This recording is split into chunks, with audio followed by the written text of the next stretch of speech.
ഇവിടെ വന്ന് കുത്തിപ്പിടിച്ചിരിക്കുവല്ലേ ഇയാള്? ഞാൻ എത്ര തവണ വിളിച്ചു, ഒരു റെസ്പോൺസും കിട്ടിയില്ലല്ലോ. അത് ഫോൺ സൈലന്റ് ആയി പോയതാ, കണ്ടില്ലേ? ആയി പോയതല്ല, നിങ്ങൾ മനഃപൂർവ്വം സൈലന്റ് ആക്കിയതാവും എന്നെ ബുദ്ധിമുട്ടിപ്പിക്കാൻ. എത്ര നേരം ഞാൻ ഇൻസ്റ്റിറ്റ്യൂട്ടിന്റെ അവിടെ നിന്നൊന്ന് അറിയോ നിങ്ങൾക്ക്? സോറി അരുതി, മനഃപൂർവ്വമല്ല, എന്റെ സാഹചര്യം. എന്ത് സാഹചര്യം? ആകാശം ഇടിഞ്ഞ് വീണോ ഇവിടെ? ഇല്ലല്ലോ. കള്ളത്തരം പറഞ്ഞ് പഠിച്ചു പോയി, അത്ര തന്നെ. ഇന്ന് ഞാൻ നിർത്തിത്തരും നിങ്ങളുടെ സകല അഭ്യാസങ്ങളും. അയ്യോ കുഞ്ഞേച്ചി, ഒന്നും മിണ്ടല്ലേ, ശബ്ദം ഉണ്ടാക്കല്ലേ പ്ലീസ്. ഇതാകെ കുഴപ്പമാവോലോ. മിണ്ടല്ലേ മോളെ, എന്തിനാ വെറുതെ ഇവിടെ കിടന്ന് ഒച്ച വെക്കുന്നത്? എന്തൊച്ച? വരാന്ന് പറഞ്ഞാ വന്നിരിക്കണം, അല്ലാതെ തോന്നിയവാസം കാണിക്കരുത്. എന്റെ സമയത്തിന് എന്താ തീരെ വിലയില്ലേ? പിശാചെ, കുറെ നേരമായല്ലോ. താനാടോ പിശാശ്? വാക്കിന് വിലയില്ലാത്ത വൃത്തികെട്ടവൻ. എന്താ അവിടെ?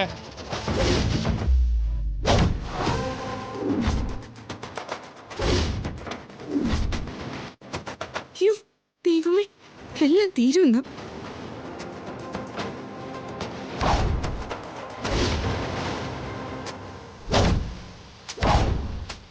എന്താ ഇവിടെ ഒരു ബഹളം?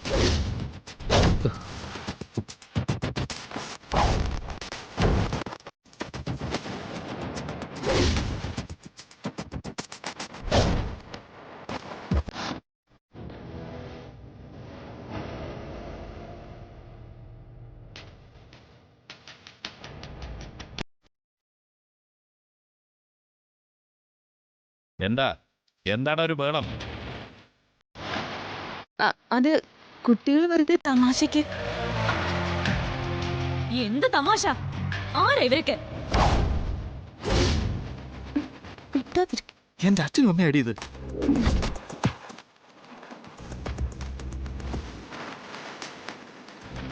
ഏതാ ഈ പെൺകുട്ടി? മുരളി, നീ എന്താ മറുപടി പറയാത്തത്? ഏതാ ഈ പെൺകുട്ടി എന്നാ ചോദിച്ചത്. നിന്റെ ആരാ ഇവള്?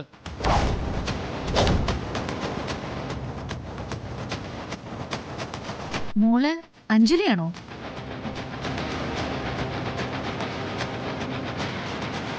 പറ, മോള് അഞ്ജലി അല്ലേ? ആ അതെ. അയ്യോ, ഇത് അഞ്ജലിയല്ല, അഞ്ജലിയുടെ അനിയത്തിയാ. അല്ലെന്ന് പറയാൻ വരുമായിരുന്നു.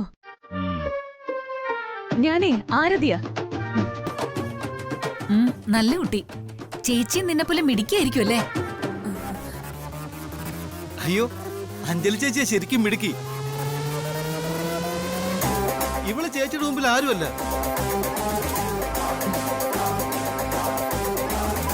ഈ കുട്ടി എന്തിനാ ഇങ്ങോട്ട് വന്നത്? ക്ലാസ്സിനോ മറ്റോ പോയിട്ട് വന്നതാണെങ്കിൽ നിന്റെ സ്വന്തം വീട്ടിലേക്കല്ലേ പോകേണ്ടത്, അല്ലെങ്കിൽ താമസിക്കുന്നിടത്തേക്ക് പോകണം. ഇവിടെ വന്നതിന്റെ കാരണം എന്താ? അതച്ഛാ, പ്രസാദേട്ടനും അഞ്ജലി ചേച്ചിയും കൂടി അവരുടെ കേറ്ററിംഗ് യൂണിറ്റ് നടത്തുന്ന കല്യാണത്തിൽ പങ്കെടുക്കാൻ വേണ്ടിയിട്ട് പോയിരിക്കുക ഗുരുവായൂര്. വരാൻ താമസിക്കുന്നുള്ളത് കൊണ്ട് ക്ലാസ് കഴിഞ്ഞ് ഈ പെണ്ണിനോട് ഇങ്ങോട്ട് വരാൻ പറഞ്ഞു. ഓ, അപ്പോ അഞ്ജലി വന്ന് കൂട്ടിക്കൊണ്ടു പോവല്ലേ? അതെ അച്ഛാ. എന്നെ തീരെ വിലയില്ല അല്ലേ? ഞാൻ തന്നെ എനിക്ക് ഡിമാൻഡ് ഉണ്ടാക്കി കാണിച്ചു തരും, നോക്കിക്കോ.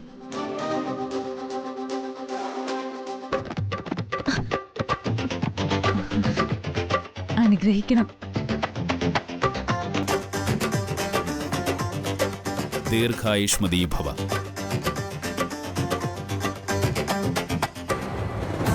ശീഘ്രമംഗല്യേ ഭവന്തു. അമ്മേ, അച്ഛാ, എനിക്ക് സന്തോഷായി.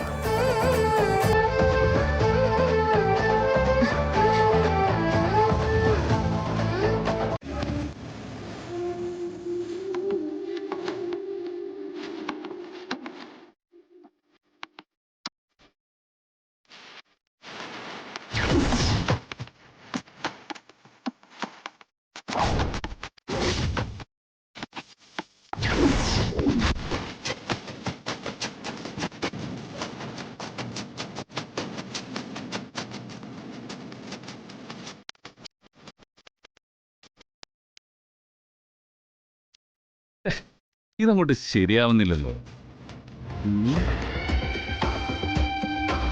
എന്തൊരു സാറേ? ഞാൻ കുറേ സങ്കല്പിക്കാൻ ശ്രമിച്ചതാ.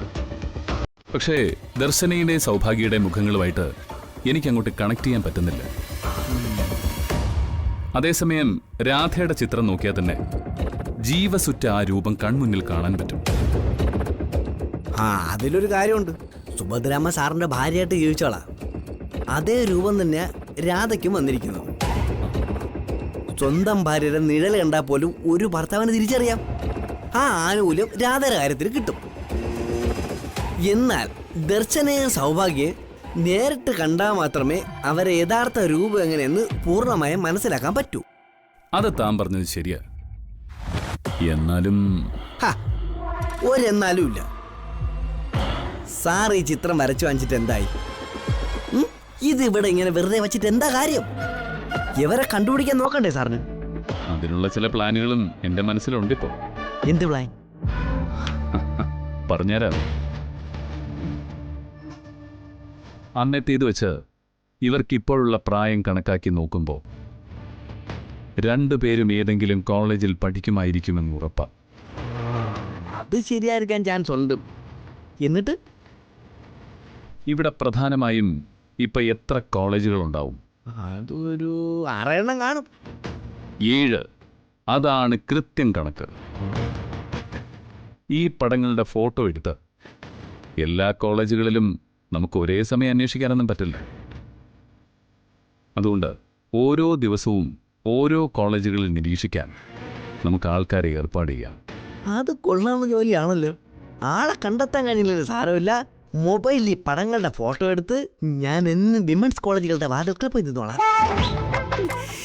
എന്നെങ്കിലും ഒരു വരാതിരിക്കില്ലല്ലോ. എന്നാലേ തൻ്റെ ഉദ്ദേശം നടക്കില്ല. വേറെയും ചില ജോലികൾ കൂടിയുണ്ട്. നമുക്ക് മറ്റ് ചിലയിടങ്ങളിൽ കൂടി അന്വേഷിക്കണം. സ്ത്രീകളുടെ മാത്രം ബ്യൂട്ടി പാർലറുകൾ, ഫാൻസി സ്റ്റോറുകൾ, അരി പച്ചക്കറി മാർക്കറ്റുകൾ, അങ്ങനെ അങ്ങനെ അങ്ങനെ അവര് വരാൻ സാധ്യതയുള്ള സ്ഥലങ്ങൾ നമ്മൾ കോൺസെൻട്രേറ്റ് ചെയ്ത് നിരീക്ഷിച്ചാൽ മതി. പിടി വീഴുമെന്ന് ഉറപ്പാ. എങ്കിൽ ഒരു ബുദ്ധിയോടെ ഞാൻ പറയട്ടെ. അല്ല, നമുക്ക് ചിത്രങ്ങളെ കോപ്പി എടുത്ത് ഒരു പോസ്റ്റർ തയ്യാറാക്കിയാലോ? എന്ത് പോസ്റ്റർ? കാണാനുണ്ടോ അല്ലെങ്കിൽ കണ്ടവരുണ്ടോ, ഇതായിരിക്കണം ടൈറ്റിൽ. എന്നിട്ട് ഇവരുടെ ഒരു ഫോട്ടോയും. വേണമെങ്കിൽ ഒരു കാര്യം കൂടെ ചെയ്യാം. കണ്ടുപിടിച്ച് തരുന്നവർക്ക് 1,00,000 രൂപ സമ്മാനം ഒന്നുകൂടെ വയ്ക്കാം. എങ്കിൽ തീർച്ചയായിട്ടും ആളുകൾ ഒരു പൊക്കിയെടുത്ത് തരുന്ന ഉറപ്പാ. എങ്ങനെയുണ്ട് എന്റെ ബുദ്ധി?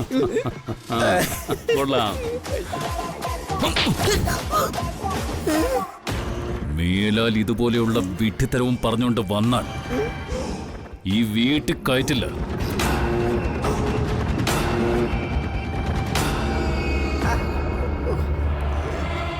ഞാൻ അതിതീവ്രമായി ആഗ്രഹിച്ചപ്പോഴൊക്കെ രാധ എന്റെ മുന്നിൽ വന്നിട്ടുണ്ട്. കയ്യിൽ കിട്ടിയിട്ടില്ല എന്ന് മാത്രമേ ഉള്ളൂ. അതുപോലെ തന്നെ ഇവരും വരുമെന്ന് എനിക്ക് ഉറപ്പാ. സുഭദ്ര ഒറ്റയ്ക്കുറങ്ങിയ തൃപ്പങ്ങോട്ടെ അന്തപ്പുര സപ്രമഞ്ചലിൽ രാധയെയും ദർശനെയും സൗഭാഗ്യയെയും ഒരുമിച്ച് ഞാൻ ഉറക്കം. ഇത് മേഘനാഥന്റെ നിശ്ചയമാ. മേഘനാഥൻ നടപ്പിലാക്കാൻ പോകുന്ന നിശ്ചയം.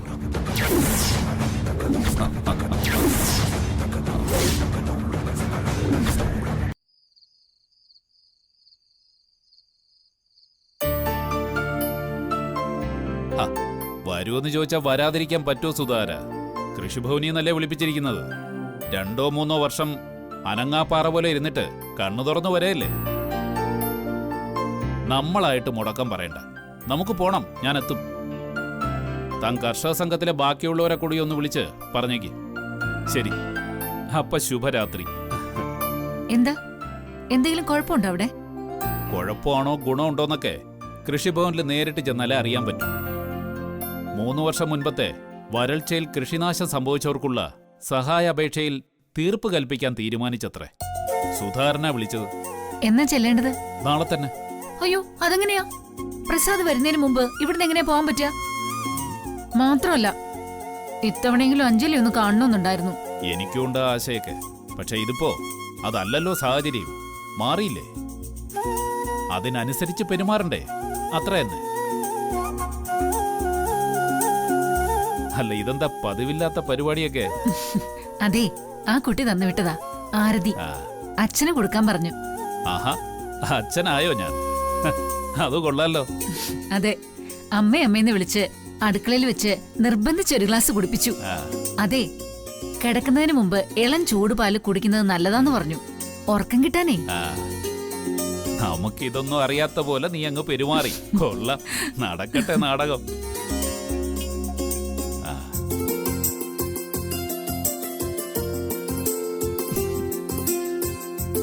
മുഴുവൻ കുടിച്ചല്ലോ. എന്തുപറ്റി? പറഞ്ഞില്ലെങ്കിലും കാരണം എനിക്ക് മനസ്സിലായി. ആരതി തന്നു വിട്ടതാണെന്ന് പറഞ്ഞപ്പോ ഒരു പ്രത്യേക രുചി. അതല്ലേ കാരണം? സത്യം പറഞ്ഞാ അതെ. എത്ര മര്യാദയിലും ഇഷ്ടത്തിലും ആ കുട്ടി പെരുമാറിയത്. അവളെപ്പോലെ ഒരു മരുമോളെ ഏതൊരു അച്ഛനും അമ്മയും ആഗ്രഹിക്കുമെന്ന് ഉറപ്പാ. എനിക്കെന്നാ ആഗ്രഹമില്ല. എനിക്കൊരിക്കലും വേണ്ട ആരതി പോലൊരു മകളെ. നിനക്കിഷ്ടം അവളുടെ ചേച്ചിയോടായിരിക്കും. ആ അഞ്ജലിയോട്.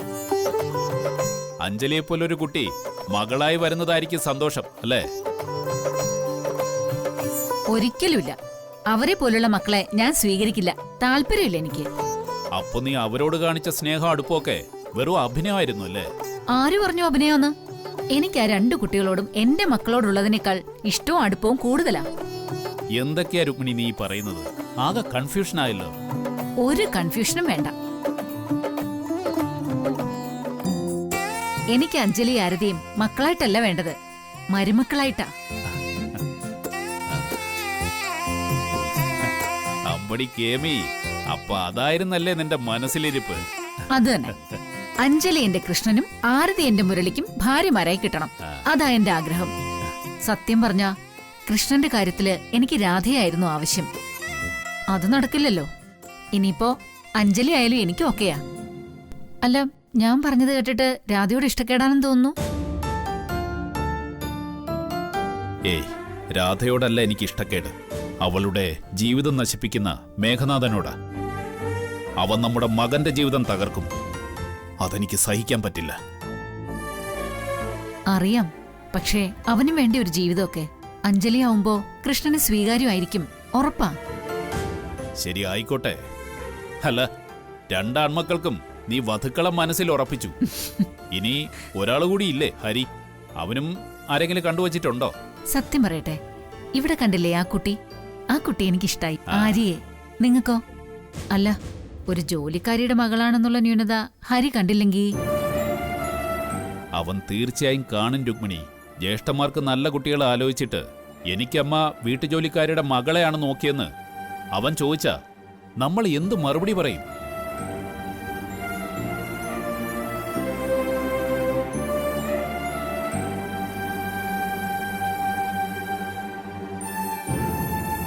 നോക്ക്, നമ്മൾ വീതം വെച്ച് നൽകുമ്പോൾ ഏറ്റക്കുറച്ചിലുകൾ ഉണ്ടാവാൻ പാടില്ല. അത് നമ്മുടെ കുറ്റമായി മാറും നാളെ. ആര്യ നല്ല കുട്ടിയല്ലേ? ആ നന്മ ഹരിക്ക് കാണാൻ കഴിഞ്ഞാലല്ലേ കാര്യമുള്ളൂ. തൽക്കാലം എല്ലാം കൂടി ആലോചിച്ച് വിഷമിക്കാതെ ഇപ്പോ കിടന്നുറങ്ങാൻ നോക്ക്. നാളെ രാവിലെ തന്നെ പോയാലേ സമയത്തിന് കൃഷിഭവനിലെത്താൻ പറ്റൂ.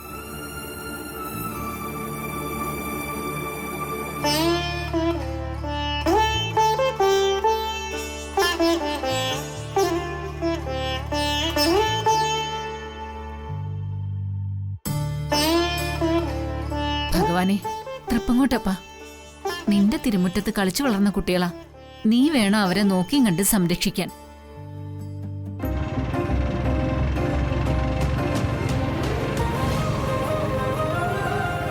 എന്താടോ കുറെ നേരമായിട്ട് ഒരു സൈലൻസ്? താൻ പുറകെയിരുന്ന് ഉറങ്ങുന്നില്ലല്ലോ അല്ലേ? ഏയ് അല്ല, അതെന്താ അങ്ങനെ ചോദിച്ചത്? അല്ല, നമ്മള് നേരം വെളുക്കും മുമ്പ് അവിടെ നിന്ന് ഇറങ്ങിയതല്ലേ. പിന്നെ ഇവന്റ് സൂപ്പറാക്കി ഇന്നലെ ഒരുപാട് വൈകിയ കിടന്നതും. ആ ഓർക്കും കോമ്പൻസേറ്റ് ചെയ്ത് ഇരുന്ന് ഉറങ്ങുവാണെന്നോ ചോദിച്ചത്. ഏയ് അതൊന്നും സാരമില്ല. ഇത്രയും ഭംഗിയായി ഒരു കല്യാണം നടത്താൻ പറ്റിയല്ലോ, അതാ എന്റെ ഏറ്റവും വലിയ സന്തോഷം. ആ സന്തോഷം ക്യാഷായിട്ട് രാത്രി തന്നെ തന്നു അവര്. നമ്മൾ ഇന്നൊരല്പം പണക്കാരാ. ഇന്ന് മാത്രമല്ല, എന്നും പണക്കാരാവട്ടെ എന്നാശംസിക്കുന്നു. All the best. All the best.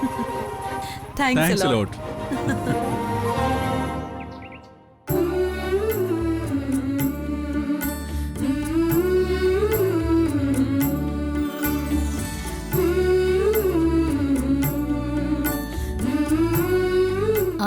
എല്ലാരും ഉണ്ടല്ലോ. സത്യം പറഞ്ഞ എനിക്ക് നിങ്ങളെ ആരെയും കണ്ട് കൊതി തീർന്നിട്ടില്ല. പക്ഷേ കൃഷി ഓഫീസിൽ ഒരു ആവശ്യമായി പോയില്ലേ, അച്ഛന് പോയേ പറ്റൂ. അത്യാവശ്യമാണെങ്കിൽ അച്ഛൻ പോട്ടെ, അമ്മയ്ക്ക് കുറച്ചു ദിവസം കഴിഞ്ഞ് പോയാ പോരെ. അതുവരെ നമുക്കിവിടെ ഒരുമിച്ച് നിക്കാലോ. അതെങ്ങനെ? അതിന് ആരതി മോള് ഇവിടെയാണോ താമസിക്കുന്നത്? ആണോടാ മുരളി? ഹേയ് അല്ലച്ചാ, അല്ലെങ്കിൽ തന്നെ ഇവിടെ താമസിക്കേണ്ട കാര്യം എന്തായി കുട്ടിക്ക്? ആ അത് പോയിന്റ്. പിന്നെന്താ കുട്ടി നീ അങ്ങനെ പറഞ്ഞത്? അത് പിന്നെ അമ്മ ഇവിടെ നിന്നാ ഉറപ്പായിട്ട് ഞാൻ ഇവിടെ നിൽക്കുമല്ലോ. അഞ്ജലി ചേച്ചിയോട് അനുവാദം ചോദിച്ചാ മതിയല്ലോ. ചേച്ചി സമ്മതിക്കുന്ന എനിക്ക് ഉറപ്പാ. അടുത്ത തവണ നമുക്കത് ആലോചിക്കാം. ഏതായാലും നിങ്ങൾ ഇവിടുന്ന് ഈ വീട് വിട്ട് എങ്ങോട്ടും പോകരുതെന്നാ എന്റെ ആഗ്രഹം. എല്ലാവരും ചേരുമ്പോഴല്ലേ ഇതൊരു കുടുംബമാവുന്നത്. അല്ലെങ്കിലും ഇത് എന്നേ ഒരു കുടുംബമാമേ. നമ്മളെല്ലാരും ഒരുമിച്ചല്ലേ?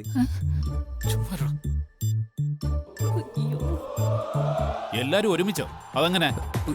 ഈ വീട്ടിലുള്ള നിങ്ങളും വെളിയിലുള്ള ഈ പെൺകുട്ടികളുമായി നിങ്ങൾക്ക് എന്താ ബന്ധം? ഈ അച്ഛന്റെ ഒരു കാര്യം, ഒരു കുടുംബമായിട്ട് കഴിയാൻ ഞങ്ങൾ എന്താ ഈ പെൺകുട്ടികളുമായിട്ട് ബന്ധം വെക്കണമെന്ന് നിർബന്ധമാണോ? പ്രസാദേട്ടനും അഞ്ജലി ചേച്ചിയും പണ്ടേ ബിസിനസ് പാർട്ട്നേഴ്സാ. മിക്കവാറും ദിവസങ്ങളിൽ ഇവരൊക്കെ ഇവിടെ വരികയും ഫുഡ് അടിച്ച് വർത്തമാനമൊക്കെ പറഞ്ഞു ഇവിടെ ഇരിക്കാറുമുണ്ട്.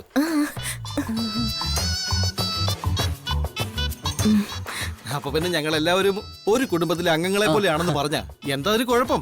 അത് കുഴപ്പമൊന്നുമില്ല, ഞാൻ വെറുതെ ചോദിച്ചെന്നേ ഉള്ളൂ. ആ വാ നടക്ക്. ഡാ നിന്റെ വണ്ടി എവിടെ കിടക്കുന്നേ? ഇങ്ങോട്ട് വന്നപ്പോ ഉള്ളതുപോലെ വഴിയിലിടയ്ക്ക് പണി മുടക്കോ? എന്റെ വണ്ടി ഞാൻ രാവിലെ തന്നെ വർക്ക്ഷോപ്പിൽ കൊടുത്തച്ചാ. പകരം ഒരു കൂട്ടുകാരന്റെ വണ്ടിയുണ്ട്, മുറ്റത്ത് കിടക്കുക. ആ ശരി, എന്നാ നടക്ക്. ഇവിടുന്ന് ഇറങ്ങുമ്പോഴെങ്കിലും പ്രസാദ് ഒന്ന് വന്നാ മതിയായിരുന്നു.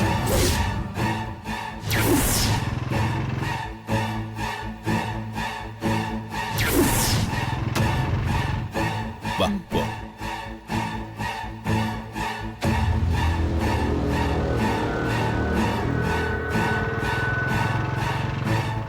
ഒരു കാര്യം പറയാൻ മറന്നു. ഇന്നലെ ഹരി മുരളി മാറി മാറി എന്നെ ഫോണിൽ വിളിച്ചിട്ടുണ്ടായിരുന്നു. ഞാൻ ലേറ്റായിട്ടാ കോള് കണ്ടത്. എന്നാ പിന്നെ തിരിച്ചു വിളിച്ചു നോക്കായിരുന്നില്ലേ? ഓ വിളിച്ചില്ല, നമ്മളെന്തായാലും വീട്ടിലോട്ടല്ലേ പോന്നേ.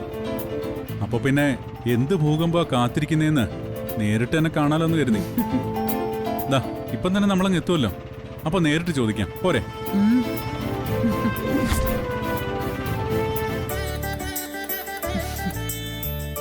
എന്നാ അമ്മ പോട്ടെ മോളെ. കാണണം, നമുക്ക് കാണണം. കാണാം അമ്മ. മോളും ഇടിക്കേട്ടോ, അമ്മയ്ക്ക് ഒരുപാട് ഇഷ്ടപ്പെട്ടു. സീതമ്മയുടെ ഭാഗ്യ ഈ മിടുക്കി കുട്ടി.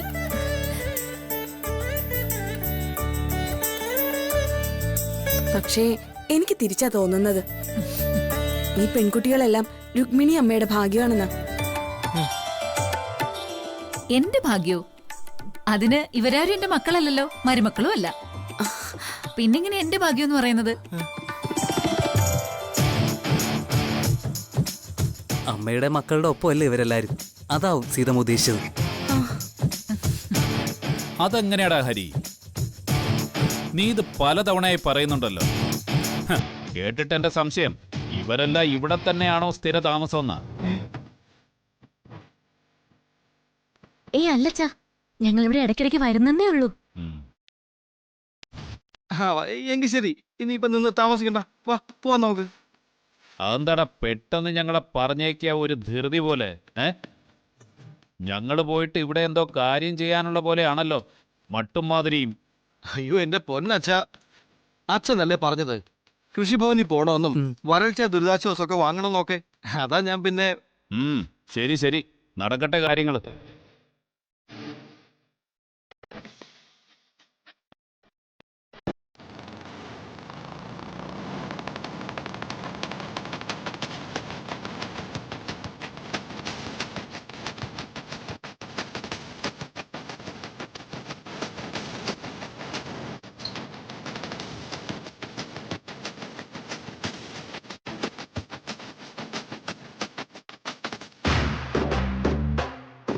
ആരാ ഇവിടെ ഈ ആരതി?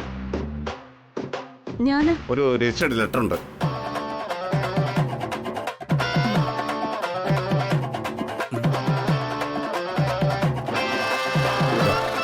ഇവൾക്കാരാ ഇപ്പൊ ഇങ്ങോട്ട് ലെറ്റർ അയക്കാനുള്ളത്? അതറിയണമല്ലോ. ദാ ഇവിടെ ഇട്ടോ. ദാ ഇവിടെ. ശരി.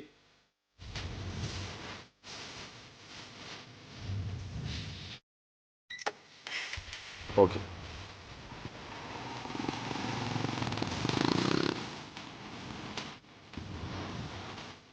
ആരുടെ കേട്ടാ അത്? സോറി, അതെന്തിനാ ഇപ്പൊ ചേട്ടാ അറിയുന്നത്? അത് ശരിയാ മോള് പറഞ്ഞത്. നീ എന്തിനാ മുരളി പെൺകുട്ടിക്ക് വരുന്ന കത്തിനെ കുറിച്ച് അന്വേഷിക്കുന്നത്? ഓ, എന്റെ ഭാര്യ അമ്മ ഇവൾക്ക് ആരാ ലെറ്റർ അയക്കുന്നത് ഞാൻ അറിയണ്ടേ? അല്ല, ഞാനൊന്ന് ചോദിച്ചോട്ടെ, ആരതിക്കുള്ള എഴുത്ത് എങ്ങനെയാ ഇവിടത്തെ അഡ്രസ്സിൽ വരുന്നത്?